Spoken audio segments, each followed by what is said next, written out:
YS జగన్పై Sharmila shocking comments. నీకన్నా చంద్రబాబే నయం. ఏపీ రాజకీయాల్లో వైఎస్ షర్మిల దూకుడు పెంచారు.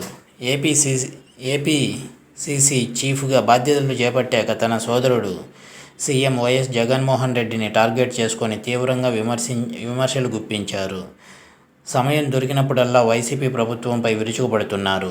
తాజాగా డీఎస్సీ విషయంలోనూ జగన్ను తప్పుపడుతున్నారు షర్మిల.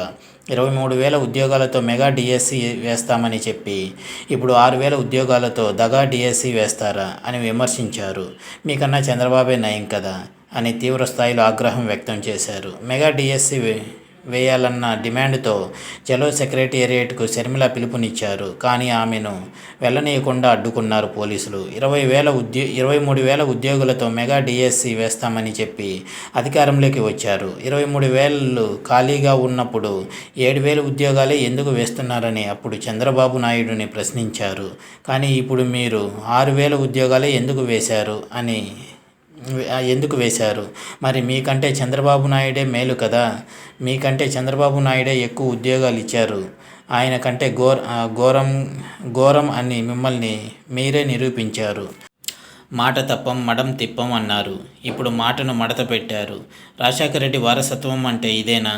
వైఎస్ జగన్ సమాధానం చెప్పాలి. మీరు సీఎం అయినప్పుడు 2,30,000 ఉద్యోగాలు ఖాళీగా ఉన్నాయి.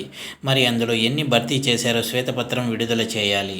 30,000 ఉద్యోగాలతో మెగా డీఎస్సీ వేయాలని కాంగ్రెస్ పార్టీ తరఫున డిమాండ్ చేస్తున్నా వెంటనే జాబ్ క్యాలెండర్ విడుదల చేయాలి అని విమర్శించారు షర్మిల.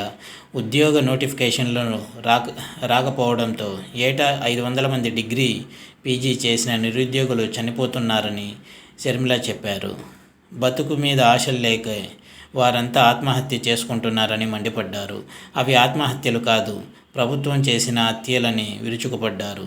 ఏపీసీసీ చీఫ్ నిరుద్యోగంపై నిరసన వ్యక్తం చేసే స్వేచ్ఛ కూడా ఇక్కడ లేదా? ఇదేమైనా ఆఫ్ఘనిస్తానా? మీరేమైనా తాలిబాన్లా అని తీవ్రస్థాయిలో విమర్శలు గుప్పించారు షర్మిల. నిరుద్యోగాల తరఫున పోరాడటమే మేం చేసిన తప్ప అని ప్రశ్నించారు షర్మిల. ఇది వ్యూవర్స్.